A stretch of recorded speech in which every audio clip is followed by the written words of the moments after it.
За сайн бацгаана уу? Та бүхэнд өнөөдөр мэндийг хүргье. Өнөөдрийн хичээлээр та бүхэндээ би онлайн сургалт хамгийн тохиромжтой буюу Google Meet-ийн талаар танилцуулъя. За тэгээд энэ нь болохоор бусад програмуудаас даваа талууд бас их байгаа. Тэгээд урд нь бол би Zoom програмыг зааж байсан.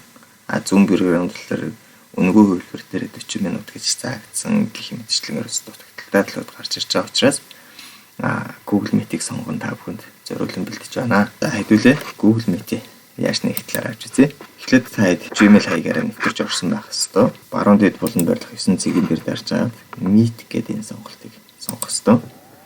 За эсвэл бол meet.google.com гэж ингэж бичиж болно. За тэгээд энд харагдаж байгаа нь одоо тод ногоон өнгөтэй байрлах name meeting гэдэг хэсэг дээр дарна. Энэ дээр болохоор уулзалтыг дараа нь эхлүүлэх, эсвэл яг одоо эхлүүлэх гэсэн хоёр сонголт байна.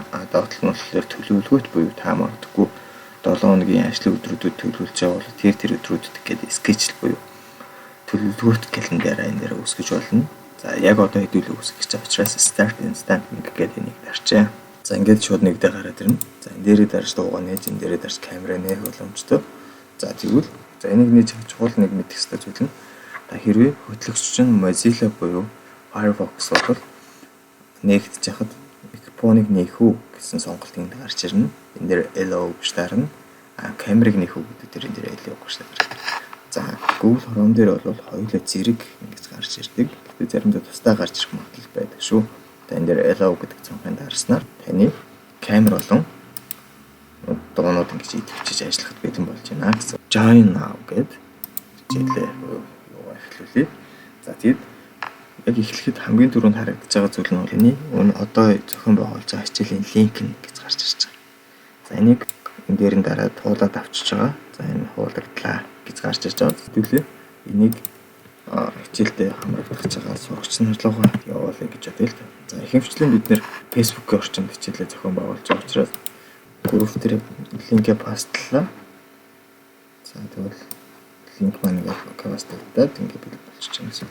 За энэ дээр та нэр өгөөд тгээ постлж байгаа гэсэн. За гэх мэтчлэнгээр та одоо нэг хүүхдүүд рүү нэг линкээ постлчлаа шүү дээ.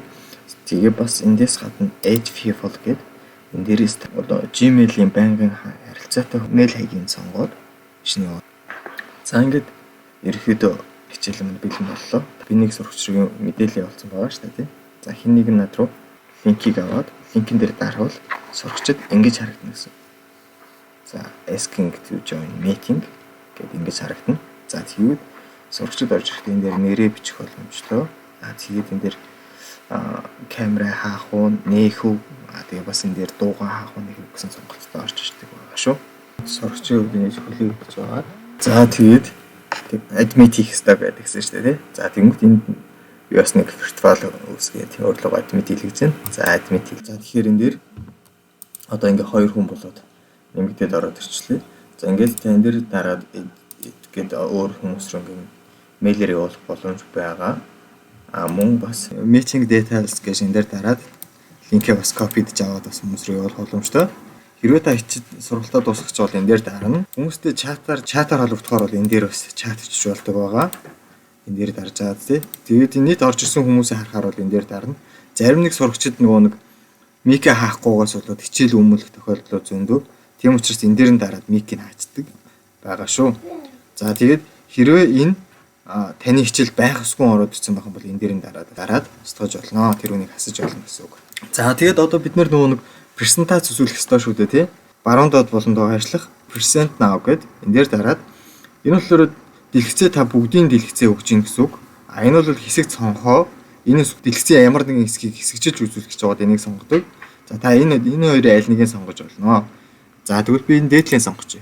За тэгэнгүүт одоо энэ дээр таны одоо ингэ дэлгэц тэр чигээр харагдах гэж байна гэдэг энэ сонголт байгаа учраас энийг ингэ сонгоод share дээр дарчих. За share гэж. За тэгэнгүүт одоо та ингээ админы хөвөрднөөс одоо хүүхдүүдэд презентац хараад ч юм уу ямар нэгэн байдлаар ямар нэгэн зүйл үзүүлэх гэж байгаа бол тэр чинь сурагчдад боيو нөгөө үзүүлэх гэж байгаа хүмүүст харагдаж байна гэсэн үг. За тэгвэл одоо хэдүүл презентац нэгэд би одоо ингээ хүүхдүүдэд хичээл орж ийн гэж бодъё л да. За ингэж яхад тэр сурагчдын дэлгэцэн дээр бас энэ харагдаж байх боломжтой гэсэн үг байна л да. За хэрвээ та ингээ дэлгэцээ ингээ болчлоо хичээлээ дуусчлаа зогсоё гэх юм бол энэ доор дунд байрлах stop sharing гэдэг. Ингэвэл презентацийн зогсооч гэж байна гэсэн үг. За гэх мэтчлэнгээр та ингээд ашиглах боломжтой хідэн ч хүн нэмж болно.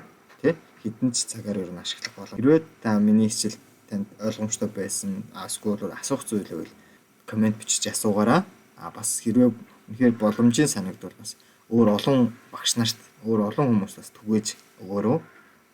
За анхаарал тавьсаа гэж баярлалаа.